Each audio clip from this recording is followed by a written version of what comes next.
Assalamualaikum warahmatullahi wabarakatuh. Alhamdulillah, assalatu wassalamu ala rasulillah wa ala alihi wa sahbihi wa mawala.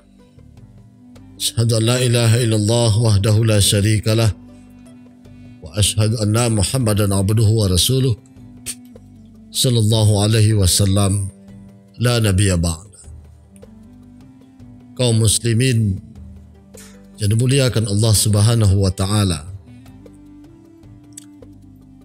upaya untuk mendistorsi nilai-nilai agama ini sangatlah terstruktur dan sistematis.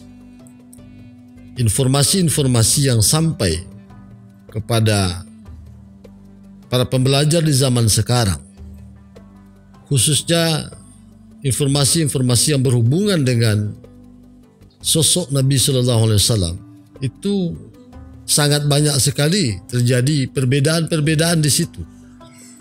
Setidaknya ada informasi yang tidak disampaikan secara genap. Berbagai cara yang dilakukan, misalnya dengan seakan-akan membuat adanya dikotomi antar pengetahuan umum, pengetahuan agama. Sesuatu yang berbau ilmu ekonomi misalnya, itu dianggap bukan bagian dari pengetahuan keagamaan. Ketika dia terpisah sedemikian rupa, maka kita sudah menganggap bahwa kehidupan ekonomi itu bukan bagian dari kehidupan beragama. Kehidupan beragama adalah mungkin dalam pandangan yang dicoba disampaikan ke kita itu ibadah-ibadah mahdoh saja, seperti salat, puasa yang hari ini kita lakukan, berhaji, berzakat, dan lain-lainnya. Sementara kehidupan keekonomian dianggap bukan bagian daripada itu.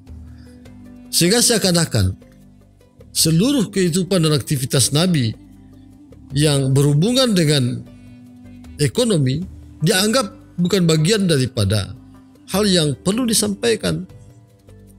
Padahal kaum muslimin, kita tahu bahwa sosok Nabi Sallallahu Alaihi Wasallam adalah seorang praktisi ekonomi.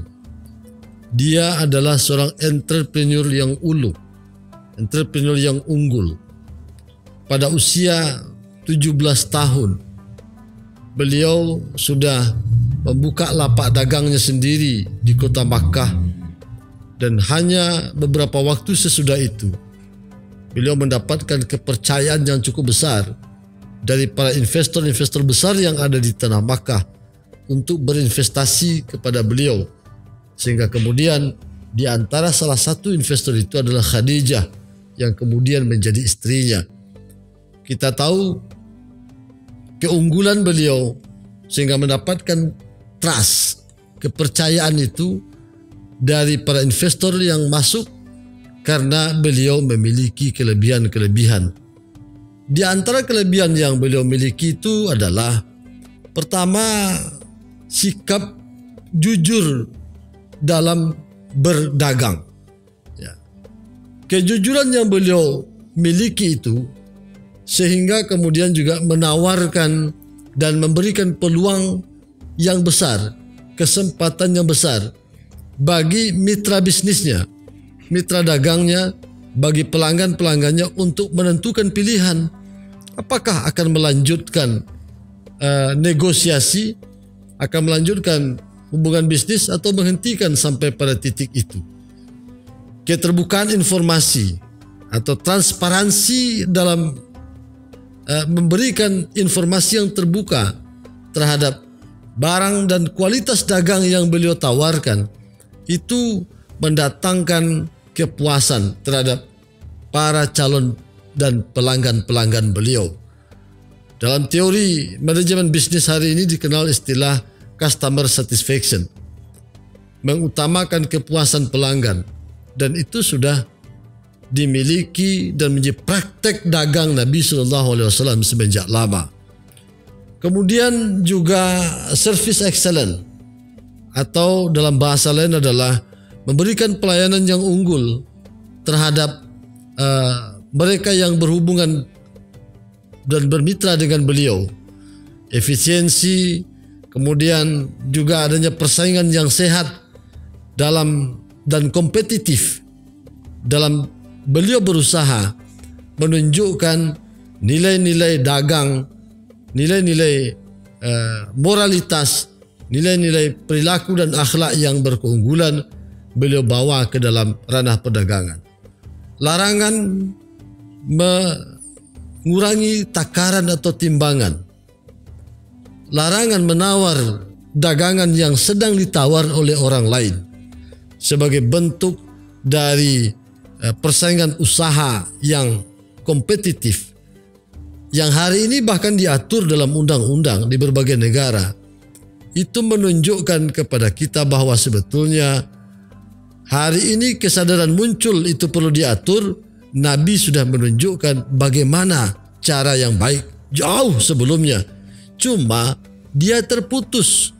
Sebagian orang sekarang dia cut sampai pada teori-teori yang dipaparkan oleh ekonom-ekonom zaman kekinian. Seakan-akan itu bukan berasal dari Nabi SAW. Secara ekonomi, beliau praktisi, beliau pengusaha, dan hukum-hukum ekonomi yang hari ini muncul dalam Al-Quran, dalam hadis-hadis Nabi, itu menunjukkan betapa besar perhatian beliau terhadap itu dan sekaligus menunjukkan betapa beliau memang sangat piawai dalam hal ekonomi ini.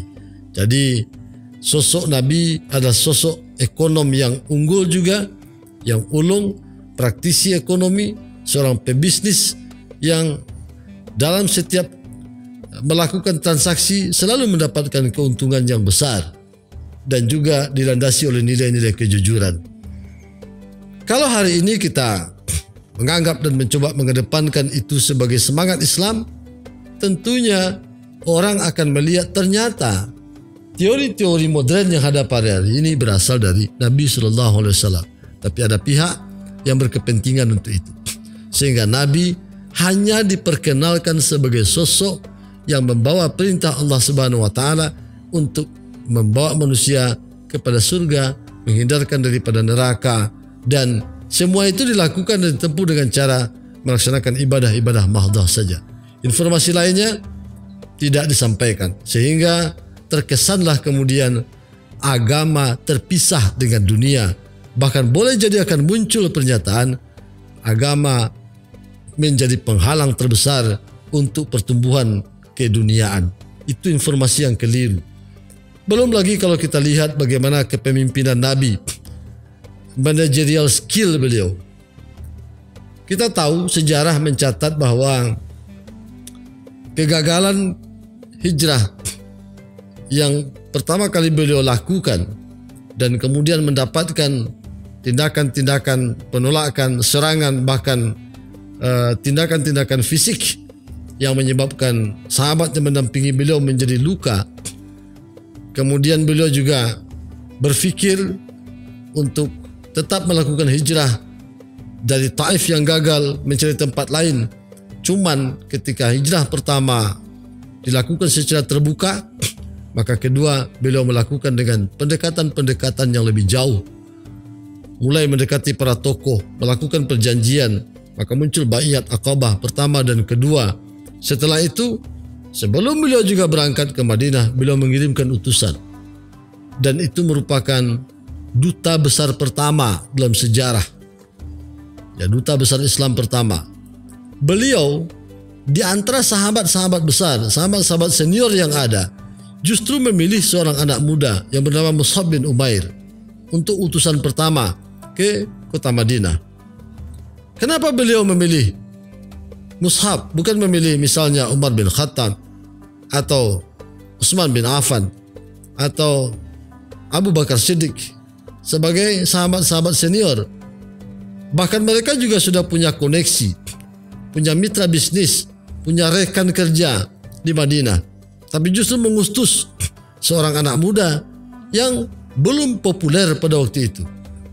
Tapi beliau tahu watak masyarakat Madinah hanya dapat kemudian lebih mudah untuk dirangkul ketika yang datang adalah mereka yang memiliki keunggulan dalam berbicara, Mus'ab adalah sosok yang fasih membawakan ayat-ayat Allah Subhanahu wa taala, fasih dalam berbicara, tampangnya yang juga tampan dan rupawan juga menjadi modal. Dan ternyata pilihan Nabi sangat tepat sekali.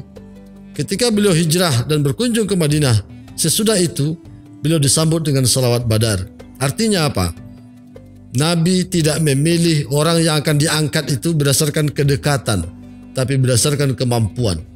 Hari ini kita bicara soal manajemen kepemimpinan, the right man on the right place, the right man on the right job. Menempatkan orang yang tepat di tempat yang tepat pula.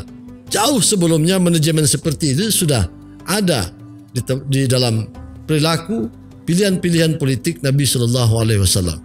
Karena itu, Bapak dan Saudara, membicarakan sosok Nabi tidak akan cukup waktu yang sebentar saja.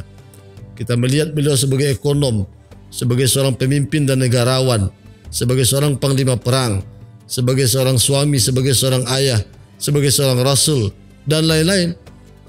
Sangat banyak sisi-sisi kehidupan beliau yang menunjukkan bahwa ternyata beliau memang layak, sangat-sangat tepat dan pantas untuk dikatakan sebagai tuntunan, uswatun hasanah, dan sebagai rahmat bagi sekalian alam, karena nilai-nilai yang beliau bawa memang ada nilai-nilai yang diperuntukkan bagi seluruh umat manusia.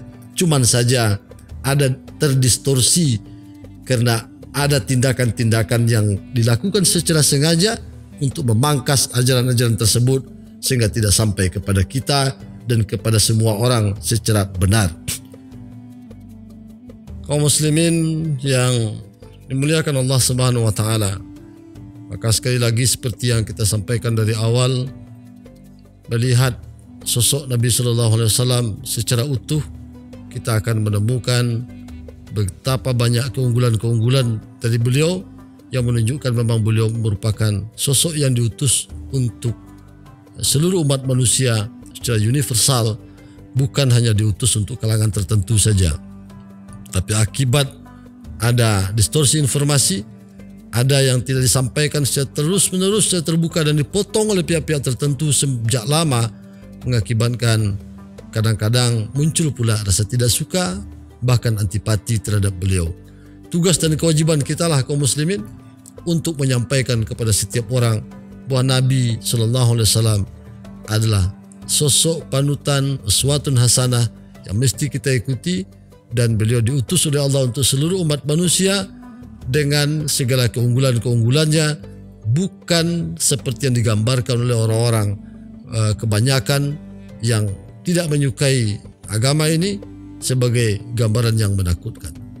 Semoga persepsi kita menjadi lebih benar, lurus, dan menjadi lebih baik. Assalamualaikum warahmatullahi wabarakatuh.